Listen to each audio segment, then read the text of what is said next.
दोस्तों मैं अश्वनी स्वागत करता हूं आप सभी का आपके चैनल टेक्निकल स्टडी ज्ञान के ऑफिशियल यूट्यूब चैनल पे, जहां पर हम लेकर आ चुके हैं बिल्कुल बेहतरीन क्लास। आज का क्लास होने वाला है RRB NTPC and group D के लिए प्रैक्टिस सेट नंबर 4 होने वाला है। और खास बात यहां पे ये है कि वीडियो के साथ आपको पीडीएफ भी प्रोवाइड किया जा रहा है, वो भी फ्री में।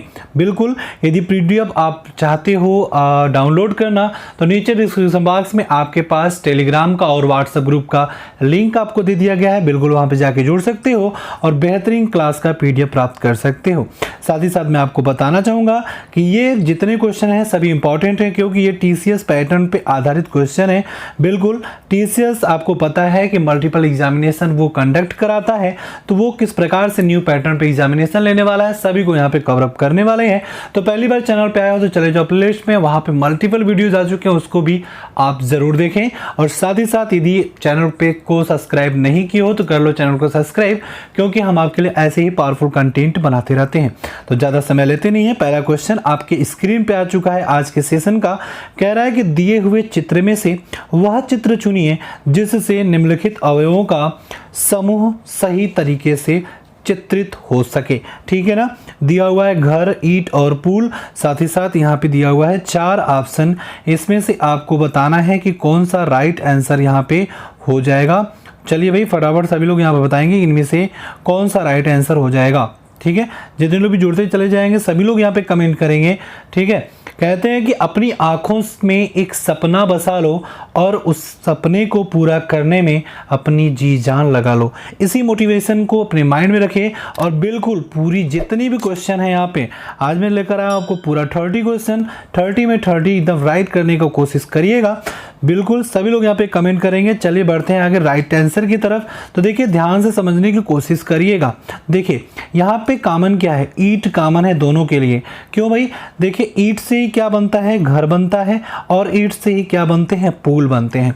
तो कह सकते हैं हम एक ईंट वाला बना लो गोला और उससे भाई घर भी बन जा रहा है और क्या पुल भी बन जा रहा है। तो ये जो बड़ा फिगर है किस में मिल रहा है, बिल्कुल आपका नंबर 2 मिल रहा है। तो number 2 is the right answer हो जाएगा। ठीक है, समझ में आ गया भाई सभी को। चलिए भाई नेक्स्ट क्वेश्चन आपकी स्क्रीन पे आ चुका है। क्वेश्चन नंबर 2 है, कह रहा है कि नीचे दिए गए शब्दों को अर्थपूर्ण रूप से सुव्यवस्थित कीजिए। यहाँ पे आपको बताना है कि इनमें से किस प्रकार से हम इनका मेल बना सकते हैं। तो जल्दी से यहाँ पे सभी का यहाँ पे कमेंट आ जाना चाहिए भाई, बिल्कुल ताबड़तोड़ तरीके से कमेंट आना चाहिए। वीडियो शेयर बिल्कुल करिएगा और साथ ही साथ यदि वीडियो अच्छा लगता है तो बिल्कुल लाइक करिएगा। तो बिल्कुल यहाँ पे यदि हम राइट आंसर की तरफ चलेंगे तो बिल्कुल यहाँ पे क्या हो जाएगा, 4 राइट आंसर हो जाएगा। ठीक है ना, चौथा यहाँ पे राइट आंसर हो जाएगा। तो इसको हम कैसे यहाँ पे समझेंगे, तो देखिए तो यहाँ पे सार्थक क्रम यदि आप बनाओगे, ठीक है ना, तो पहले यहाँ पे आ जाएगा धन, ठीक है, चौथा आ जाएगा। उसके बाद क्या, धन के बाद क्या आएगा, स्थान आएगा। उसके बाद क्या आएगा, योजना बनेगा। फिर भवन निर्माण होगा, इमारत बनेगा और उसके बाद किराया आएगा। ठीक है, तो यही सब चीज़ें यहाँ पे आ रही थी। तो नेक्स्ट क्वेश्चन की तरफ चलेंगे। आई होप कि आप लोगों को क्वेश्चन समझ में आ गया होगा। नेक्स्ट क्वेश्चन आपकी स्क्रीन पे है, कह रहा है कि 0, 2 और 4 द्वारा बनी बृहत्तम और लघुत्तम अंकीय संख्याओं का औसत क्या होगा। ठीक है, तो यहाँ पे आप लोग यहाँ पे आराम से इस क्वेश्चन को सॉल्व करिएगा, उसके बाद ही आंसर दीजिएगा। ठीक है, आपके पास 5 सेकेंड हम आपको दे रहे हैं, 5 सेकेंड में इसको आंसर को कर सकते हो तो कर लो, नहीं तो हम आपके यहाँ पे एक्सप्लेन करा देंगे। ठीक है, चलिए भाई, तो यहाँ पे देखिए दिए गए अंकों में जो निर्मित सबसे बड़ी संख्या है, ठीक है, उसमें एक प्रकार से यदि हम देखें तो कैसे हम इसको सॉल्व करेंगे, इस चीज़ को बिल्कुल यहाँ पे एक्सप्लेन हम आपके लिए करेंगे। तो यहाँ पे जब इसको सबसे बड़ी संख्या यदि हम निकालना चाहें तो क्या आ जाएगा, 420, और दिए हुए अंकों में निर्मित जो हम बनाएंगे बन सकता है क्या, 204 सबसे छोटी बन सकती है। तो अब इस जो औसत होता है वो कुल पदों का योग अपान कुल पद होता है। कहने का मतलब ये हो गया कि यहाँ पे क्या हो जाएगा, 420 प्लस 204 के अपान 2, तो यहाँ पे कितना हो जाएगा, 624 के अपान 2 मतलब 312। ठीक है, पहला आंसर यहाँ पे क्या हो जाएगा, राइट आंसर हो जाएगा। ठीक है, समझ में आ रहा है सभी को। चलिए भाई नेक्स्ट क्वेश्चन आपकी स्क्रीन पे आ चुका है। कह रहा है कि सूखी बर्फ ड्राई आइस क्या है, ठोस कार्बन डाइऑक्साइड है, द्रव नाइट्रोजन है, बर्फ के क्यूब और बुरादा है, बर्फ के क्यूब और नमक है। जल्दी से कमेंट करें, बहुत ईजी क्वेश्चन है, यहाँ पे ज़्यादा समय आपका लगना नहीं चाहिए भाई। बिल्कुल फटाफट फटाफट सभी लोग यहाँ पे आंसर देंगे। चलिए भाई, तो राइट आंसर की तरफ हम यहाँ पे चलेंगे तो क्या हो जाएगा, बिल्कुल क्या हो जाएगा, नंबर 1 ठोस और कार्बन डाइऑक्साइड हो जाएंगे। ठीक है, क्या हो जाएगा, number 1 is the right answer हो जाएगा मित्रों। ठीक है, वीडियो को शेयर करते रहें, लाइक करते रहें और अपना कमेंट ताबड़तोड़ तरीके से करते रहें। ठीक है दोस्तों, नेक्स्ट क्वेश्चन की तरफ चल रहे हैं। तो नेक्स्ट क्वेश्चन आपकी स्क्रीन पे आ चुका है। कह रहा है कि ध्वनि की वह विशेषता जो एक मादा ध्वनि को नर ध्वनि में से भिन्न करती है क्या कहलाती है। बहुत इजी क्वेश्चन है भाई, यहाँ पे 4 ऑप्शन यहाँ पे दिए हुए हैं। फटाफट सभी का कमेंट आ जाना चाहिए। ठीक है ना, सभी लोग यहाँ पे कमेंट करेंगे जितने भी जुड़े हैं, बिल्कुल बहुत ही ताबड़तोड़ तरीके से जुड़े हुए हैं भाई। यहाँ पे यदि हम राइट आंसर की बात करेंगे तो बिल्कुल बहुत ही अच्छे। तो क्या हो जाएगा, यहाँ पे 1 इज द राइट आंसर हो जाएगा। तो इसको क्या कहते हैं, तारत्व कहते हैं। ठीक है ना, चलिए नेक्स्ट क्वेश्चन आपकी स्क्रीन पे आ चुका है। यहाँ पे देखिए क्वेश्चन नंबर 6 और 7 के निर्देश पे हम ध्यान से यहाँ पे देखेंगे। कह रहा है कि निम्नलिखित चित्र का अध्ययन कीजिए और प्रश्नों के उत्तर दीजिए। ठीक है, तो यहाँ पे ध्यान से समझिएगा। देखिए मैं थोड़ा सा इसे जूम आउट कर दे रहा हूँ। तो यहाँ पे देखिए, यहाँ पे अंक और यहाँ पे विषयों का यहाँ पे मेल दिया हुआ है, कह सकते हैं कि डेटा दिया हुआ है। ब्लैक वाला क्या दर्शा रहा है भाई, ब्लैक वाला बिल्कुल प्रथम सत्र के अंक को दर्शा रहा है, दूसरे सत्र के भाई वाइट वाला दर्शा रहा है। ठीक है, इस चित्र को ध्यान से आप लोग रीड आउट कर लीजिए। यहाँ पे देखेंगे ध्यान से, तो यहाँ पे ये पूरा टोटल वैल्यू दिया हुआ है और यहाँ पे भी इसका क्या पूरे विषयों का जानकारी दिया हुआ है। ठीक है, तो इसी के हिसाब से नेक्स्ट क्वेश्चन होने वाला है। तो नेक्स्ट क्वेश्चन आ चुका है आपके स्क्रीन पे। कह रहा है कि सभी विषयों में प्रथम सत्र में प्राप्त अधिकतम और न्यूनतम अंकों का अनुपात क्या है। ठीक है, तो बिल्कुल फटाफट सभी लोग यहाँ पे आंसर देंगे भाई, सभी लोग। तो क्वेश्चन नंबर 6 आपके स्क्रीन पे है। ठीक है ना, आराम से बताइएगा कि किस प्रकार से उसको सॉल्व करेंगे। और जितने लोग यहाँ पे राइट आंसर बता रहे हैं भाई कि तीसरा राइट आंसर होगा, तो बिल्कुल इस क्वेश्चन का तीसरा राइट आंसर हो जाएगा। क्या हो जाएगा, 100/17 मतलब क्या हो जाएगा, 10 के संबंधित 7। ठीक है, आ गया भाई। चलिए नेक्स्ट क्वेश्चन है, बिल्कुल इसी पे आधारित है। कह रहा है कि द्वितीय सत्र में छात्रों द्वारा विषयों में और सभी विषयों में प्राप्त अंकों का औसत क्या है। 65, 73, 62 एंड 72। यहाँ पे इस क्वेश्चन को मैं फिर से लेकर आ रहा हूँ। यहाँ पे किस प्रकार से इसको समझना है, इस चित्र को आप लोग क्या करिए, स्क्रीनशॉट लेके भी आप लोग राइट आंसर दे सकते हो। ठीक है ना, तो यहाँ पे आराम से इसको देख लें भाई। उसके बाद नेक्स्ट क्वेश्चन जो है आपके स्क्रीन पे है, इसको भी ध्यान से पढ़ लें। कह रहा है कि द्वितीय सत्र में छात्रों द्वारा सभी विषयों में प्राप्त अंकों का औसत क्या है। सभी विषयों की बात हो रही है। ठीक है ना, तो सभी विषयों की बात हो रही है, तो यहाँ पे क्या हो जाएगा, बिल्कुल क्या हो जाएगा, 80 + 80 + 75 + 70 + 60। इसमें सभी विषय आ गए, क्या 5 मतलब 5 विषय आ गए। ठीक है, तो इसको जो आप सॉल्व करते हो तो कितना आ जाएगा, 365/5 मतलब क्या, 73 आ जाएगा। 73 कौन सा है भाई, number 2 is the right answer है। ठीक है ना, चलिए भाई, बिल्कुल जितने लोग भी दो आंसर दे रहे थे, बहुत ही ताबड़तोड़ तरीके से अच्छा आंसर था। चलिए नेक्स्ट क्वेश्चन आपकी स्क्रीन पे है, थोड़ा इसे हम जूम इन कर लेते हैं भाई। चलिए भाई, यहाँ पे आ चुका है क्वेश्चन। कह रहा है कि नीचे दिए गए कथन की 2 परिकल्पनाएं पहला और दूसरा दिया गया है। परिकल्पना वह है जिसे कुछ मान लिया जाता है या मानने के लिए दिया जाता है। आपको कथन तथा उसकी परिकल्पना पर विचार करना है और बताना है कि कौन सी परिकल्पना कथन में अंतर्निहित है। तो कथन है कि पटना से दिल्ली पहुंचने के लिए हवाई जहाज से जाओ। क्या कथन है भाई, कि पटना से दिल्ली पहुंचने के लिए हवाई जहाज से जाओ। और परिकल्पना आपको बताना है, यहाँ पे क्या दिया हुआ है, परिकल्पना कि दिल्ली और पटना वायु मार्ग से जुड़ा है। पटना से दिल्ली पहुंचने के लिए दूसरा साधन नहीं है। तो यहाँ पे आपके सामने 4 ऑप्शन भी दिया हुआ है, इसी में से आपको राइट आंसर चूज करना है मित्र। ठीक है, तो सभी लोग यहाँ पे राइट आंसर देंगे ताबड़तोड़ तरीके से, बिल्कुल बहुत ही अच्छे। और यहाँ पे जितने लोग यहाँ पे 1 राइट आंसर दे रहे हैं, तो बिल्कुल बढ़ते हैं आगे। यहाँ पे क्या हो जाएगा, बिल्कुल क्या हो जाएगा भाई, 1 क्या है, ये आंसर हो जाएगा पहला। केवल 1 अंतर्निहित है। ठीक है ना, 1 यहाँ पे क्या हो जाएगा कि दिल्ली और पटना क्या है, वायु मार्ग से जोड़ा हुआ है। ठीक है ना। तो इसको समझेंगे, क्योंकि यदि दिल्ली का संपर्क वायुमार्ग से नहीं होता तो कोई सलाह नहीं देता, ठीक है ना, इस प्रकार का। और सेकंड क्या है, ये अमान्य हो जाएगा, क्योंकि भाई ये अमान्य क्यों हो जाएगा, क्योंकि कथन से स्पष्ट है कि यातायात के दूसरे साधन भी हैं, ठीक है ना, समझ रहे हो आप। चलिए भाई नेक्स्ट क्वेश्चन आपकी स्क्रीन पे है, क्वेश्चन नंबर 9 कह रहा है कि एक धातु कुछ समय तक खुली हवा में पड़ी रही, उस पर हरे कार्बोनेट की परत बनी गई, तो वह धातु क्या हो जाएगा। Silver, copper, aluminium and zinc. जल्दी से कमेंट आना चाहिए भाई, जितने लोग भी वीडियो देख रहे हैं फटाफट कमेंट करेंगे भाई, बिल्कुल शेयर भी करेंगे साथ ही साथ, ठीक है ना। चलिए भाई बिल्कुल राइट आंसर यहाँ पे बहुत ही अच्छे, जितने लोग भी नंबर 2 राइट आंसर दे रहे हैं बिल्कुल परफेक्ट राइट आंसर हो जाएगा, ठीक है ना।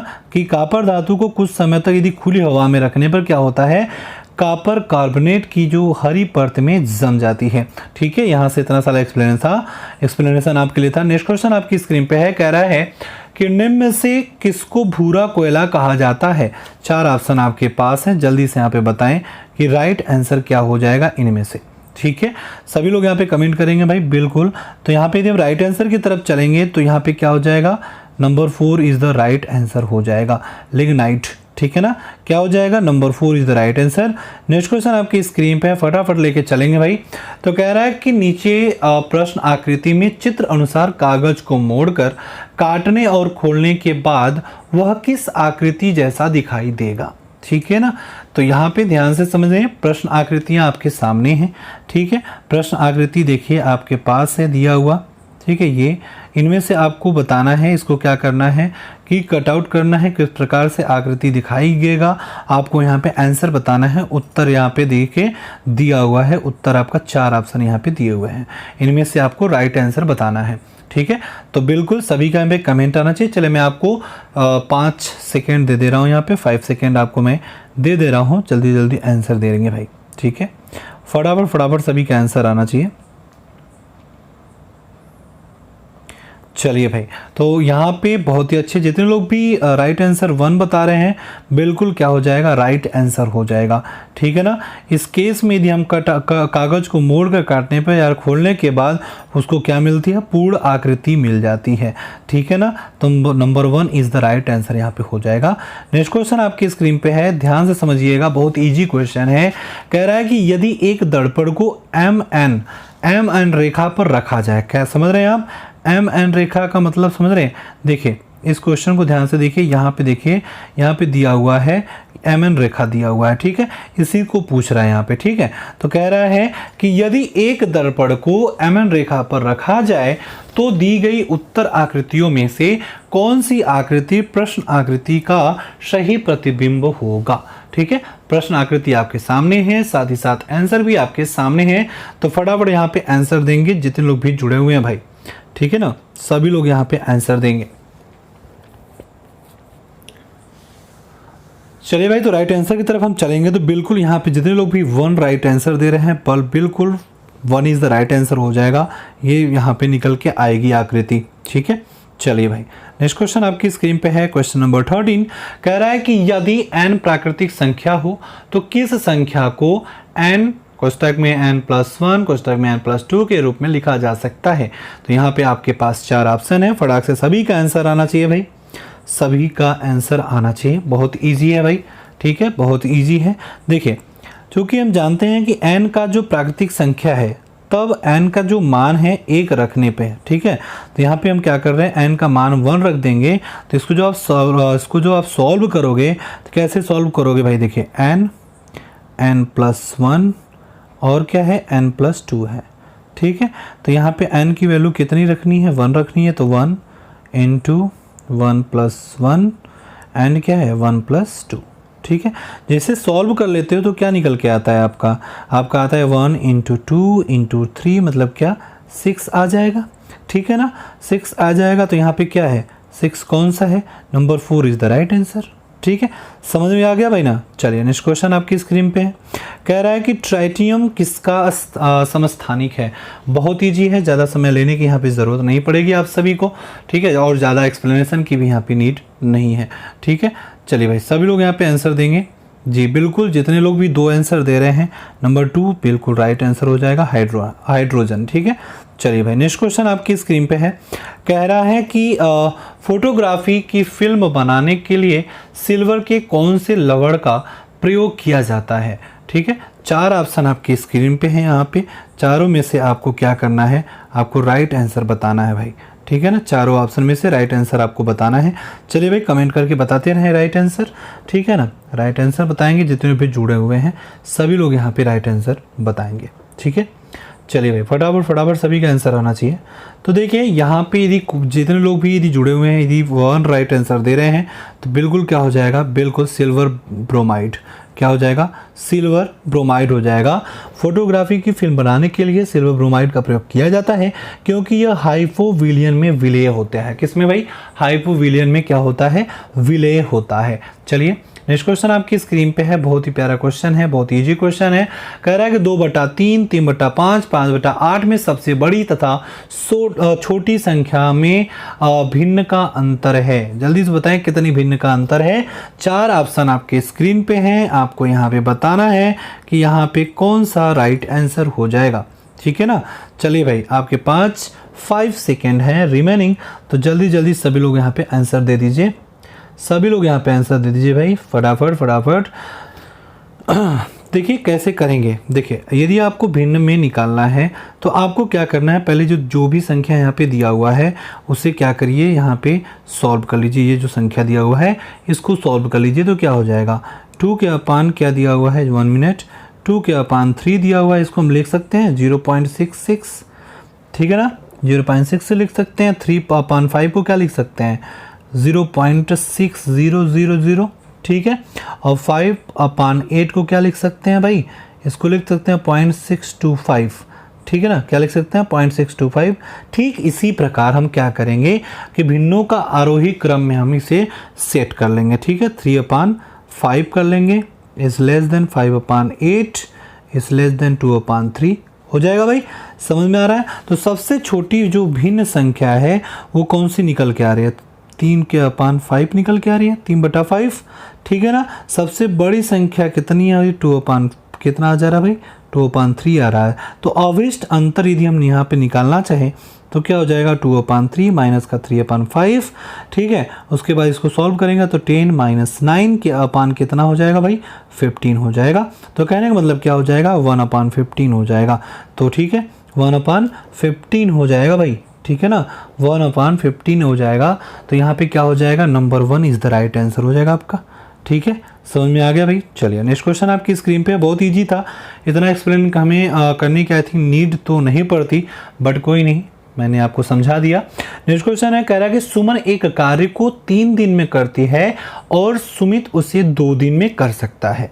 दोनों ने मिलकर एक साथ कार्य पूरा किया और उसको 150 रुपये मिले, इसमें सुमन का क्या भाग है। ठीक है ना, तो जल्दी से यहाँ पे कमेंट करके बताएं राइट आंसर क्या होगा। यहाँ पे सभी लोग यहाँ पे कमेंट करके बताएंगे। देखिए इसको कैसे सॉल्व करना है कि सुमन का 1 दिन का कार्य आप निकाल लीजिए तो क्या हो जाएगा, 1 दिन का कार्य 1/3 हो जाएगा। ठीक है ना, तथा सुमित का 1 दिन का कार्य निकाल लेंगे तो सुमित का क्या हो जाएगा, 1 दिन का कार्य 1/2 हो जाएगा। ठीक है, तो अतः सुमन और सुमित 1 दिन कार्य का जो अनुपात आप निकाल लीजिए ना आराम से, 1/3 के संबंध 1/2, कहने का मतलब क्या, 2 संबंध 3। ठीक है ना, 2 संबंध 3 आ जाएगा। तो रुपया 150 में सुमन का यदि हम भाग निकालेंगे तो क्या हो जाएगा, 2 × 150 के अपान 5 हो जाएगा, क्या निकल के आएगा, 60। ठीक है, तो यहाँ पे क्या हो जाएगा, number 2 is the right answer हो जाएगा भाई। ठीक है, 60। ठीक है ना भाई, समझ में आ रहा है। चलिए नेक्स्ट क्वेश्चन आपकी स्क्रीन पे है, कह रहा है कि दी गई आकृति में कितने त्रिभुज हैं। ठीक है, कितने त्रिभुज हैं, जल्दी से यहाँ पे बताएं कितने त्रिभुज हैं भाई, जल्दी से यहाँ पे बताएंगे सभी लोग यहाँ पे कमेंट करके। ठीक है ना, सभी लोग यहाँ पे कमेंट कर दें भाई, फटाफट। देखिए जब भी इस प्रकार से क्वेश्चन आए तो आप लोग ऐसे मत किया करिए। ठीक है ना, ऐसे मत करिए कि त्रिभुज 1, त्रिभुज 2, इस प्रकार से नहीं। पहले ना इसमें थोड़ा सा बस 2 सेकेंड यहाँ पे दीजिए, यहाँ पे नंबरिंग कर लीजिए या फिर डेटा या फिर अल्फ़ा न्यूमेरिक यहाँ पे लिख लीजिए। ठीक है, तो हमने क्या कर लिया, इसे A कह दिया, इसे B कह दिया, इसे C कह दिया, इसे D कह दिया, सबका नामकरण कर दीजिए फटाफट। ठीक है, सबका नामकरण कर दीजिए फटाफट, ठीक है ना, सबका नामकरण कर दीजिए भाई, ठीक है। सबका जब नामकरण कर देंगे और इस हिसाब से जब आप काउंट करेंगे तो बिल्कुल आपका राइट आंसर आ जाएगा। तो जितने लोग भी यहाँ पे नंबर 4 राइट आंसर दे रहे हैं तो बिल्कुल क्या हो जाएगा, number 4 is the right answer. 14 त्रिभुज यहाँ पे हो जाएंगे, ठीक है, करके देख लीजिएगा।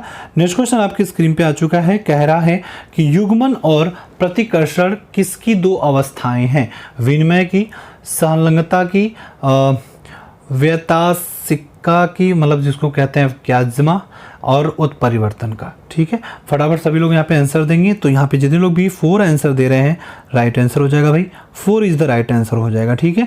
चलिए भाई नेक्स्ट क्वेश्चन आपकी स्क्रीन पे है, कह रहा है कि निम्नलिखित में किस खाद्य पदार्थ में एक ही मात्रा में अधिकतम कैलोरी मान विद्यमान है? मक्खन, सेब, पनीर, चीनी। चलिए भाई फटाफट सभी लोग यहाँ पे देंगे आंसर, ठीक है ना, सभी लोग आंसर देंगे फटाफट, सभी का यहाँ पे आंसर आना चाहिए, ठीक है, सभी का आंसर आना चाहिए भाई। तो यहाँ पे क्या हो जाएगा, बिल्कुल जितने लोग भी 1 राइट आंसर दे रहे हैं परफेक्ट है, बहुत इजी था, 1 इज़ द राइट आंसर हो जाएगा। देखिए होता क्या है कि मक्खन वसा में परिक्षिप्त पानी कोलाइड विलयन है, ठीक है। इस वृहताणु से एक ही मात्रा में अधिकतम कैलोरी प्राप्त की जा सकती है। यहाँ से इतने सारे एक्सप्लेनेशन आ रहे थे। नेक्स्ट क्वेश्चन आपकी स्क्रीन पे आ गया है, बहुत ईजी, कह रहा है कि निम्न में से कौन सा आरेख बेरोजगार और स्नातकों के बीच संबंध को दर्शाता है? जल्दी से बताएं, 4 ऑप्शन आपके पास हैं, ठीक है, 4 ऑप्शन आपके पास हैं, ठीक है, ध्यान से समझिएगा, उसके बाद ही आंसर दीजिएगा, ठीक है। तो यहाँ पे आपको कंडीशन बनाना है, कंडीशन बनाना है भाई, कंडीशन, ठीक है ना।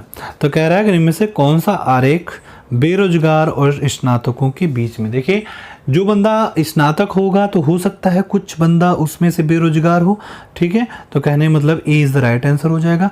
कुछ बेरोजगार कुछ स्नातक मिलके क्या हो जाएंगे, ये आकृति बनाएंगे, ठीक है, समझ में आ रहा है। चलिए भाई नेक्स्ट क्वेश्चन आपकी स्क्रीन पे है, कह रहा है फिर से बहुत इजी क्वेश्चन है, कह रहा है कि नीचे दिए गए वर्णमाला में आपके बाएं 7वें अक्षर के दाएं 7वां अक्षर कौन सा होगा, ठीक है ना।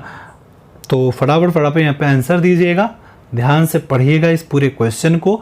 आपको मैं यहाँ पे थोड़ा टाइम दे देता हूँ, उसी टाइम में आप लोग करके बताएं, ठीक है।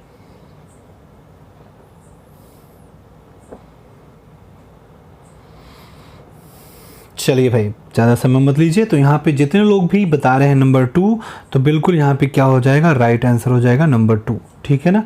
देखिए ध्यान से समझिएगा कि आपके बाएं 7वें अक्षर के दाएं 7वां अक्षर, तो आपको इस चीज़ को निकालना है। तो हम क्या कर सकते हैं, ध्यान से समझिएगा कि बाएं से 14वां अक्षर, 7 + 7 मतलब यहाँ देखिए 7 + 7 कर दीजिए 14 का, तो यहाँ से लेके 14 तक आप जाइए तो कितना आ रहा है, यहाँ पे n आ रहा है, ठीक है, n आ रहा है। तो बिल्कुल यहाँ पे क्या हो जाएगा, राइट आंसर n हो जाएगा, करके देख लीजिएगा।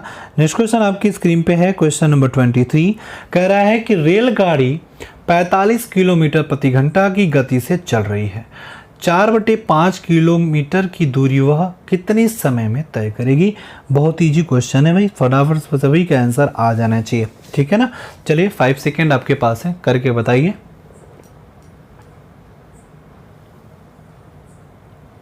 चलिए तो यहाँ पे जितने लोग भी यहाँ पे बता रहे हैं कौन सा, नंबर 2 बता रहे हैं, 64 सेकेंड, तो राइट आंसर हो जाएगा। किस प्रकार से हो जाएगा समझ लीजिए। देखिए रेलगाड़ी की जो चाल है कितनी है, 45 किलोमीटर पर हावर दी हुई है, ठीक है ना, प्रति घंटा दी हुई है, तथा कुल दूरी कितनी दी हुई है भाई, 5/4, ठीक है, किलोमीटर, ठीक है ना, इतना दिया हुआ है। तो समय आप निकाल लीजिए यहाँ से। तो जब समय निकालोगे तो समय इक्वल टू क्या होगा, 4/5 × 45 हावर, ठीक है।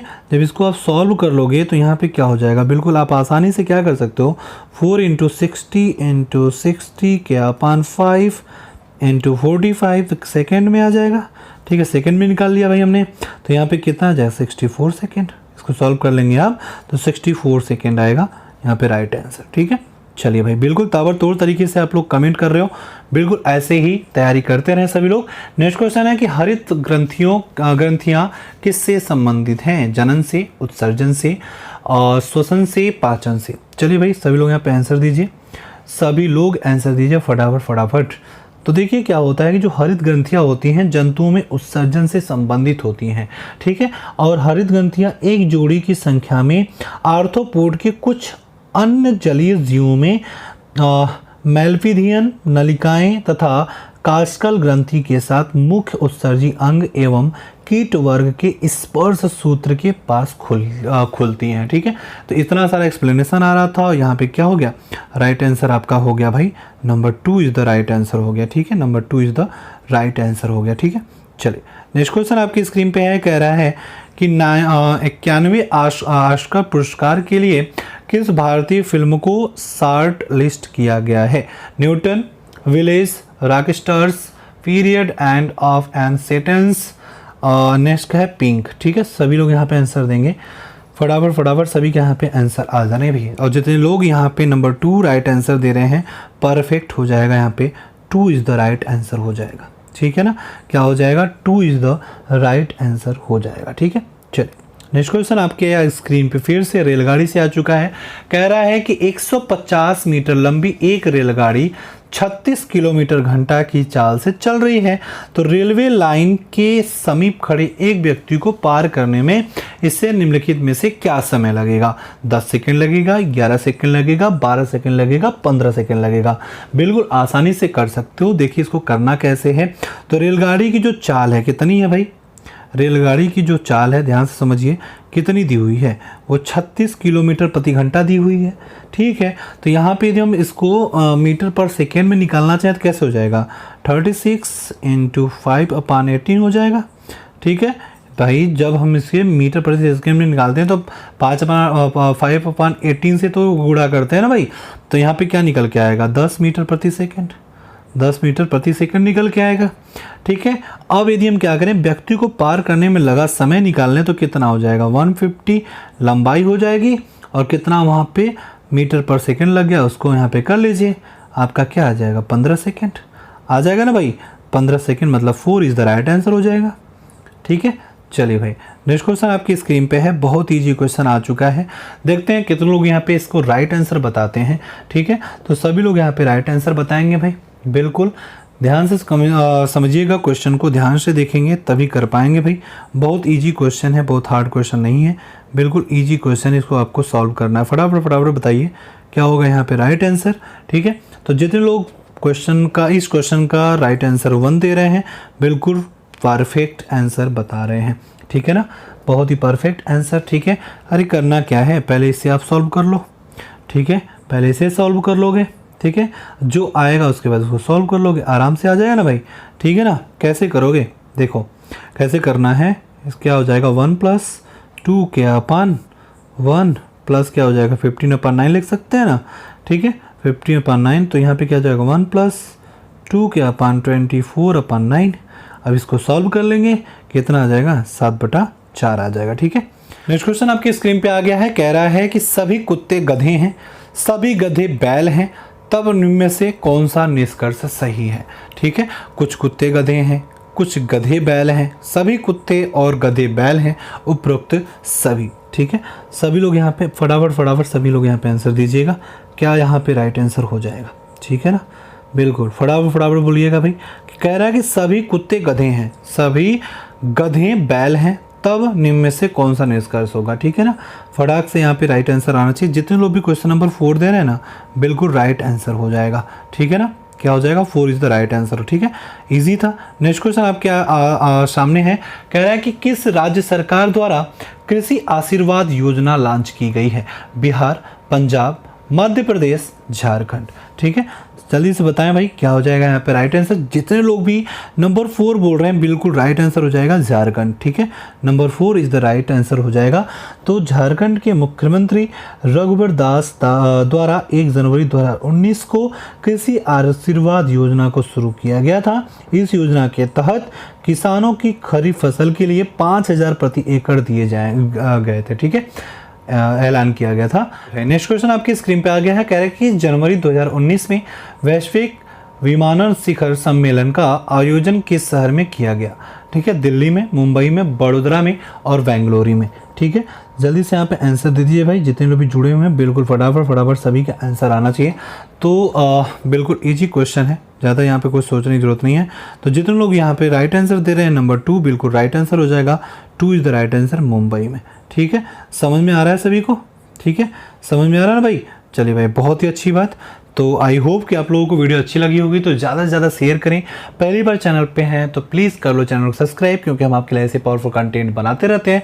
चलिए, खुश रहिए, मस्त रहिए, बिंदास रहिए। Thank you so much for the watching video.